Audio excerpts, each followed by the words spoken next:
বন্ধুরা, চলে এসো আমার বাড়ি। তোমাদের আজ খাওয়াবো শোল মাছের কারি। শোল মাছের কারি তৈরি করার জন্য প্রথমে আমি মাছটাকে ধুয়ে মাছের মশলাগুলো করে নিয়েছি। এরপর নুন হলুদ মেখে রাখা মাছটাকে এক এক করে লাল করে ভেজে নেব তেলে। এরপর তেলে আলুটাকে দিয়ে লবণ হলুদ দিয়ে আলুটাকে লাল করে ভেজে উঠাবো।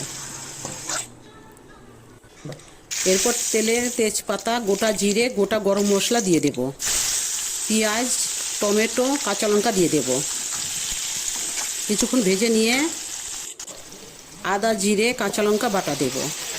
তারপর কিছুক্ষণ মশলাটাকে কষিয়ে নিয়ে ভেজে রাখা আলুগুলোকে দিয়ে দেব। দিয়ে হলুদ লবণ দেব। দিয়ে কিছুক্ষণ কষিয়ে নিয়ে পরিমাণ মতো জল দেব। এবার কিছুক্ষণ ফুটিয়ে মাছগুলোকে দিয়ে ধনে পাতা উপরে ছিটিয়ে দিয়ে নেব। কিছুক্ষণ ফুটিয়ে নামিয়ে নেব। রেডি শোল মাছের কারি।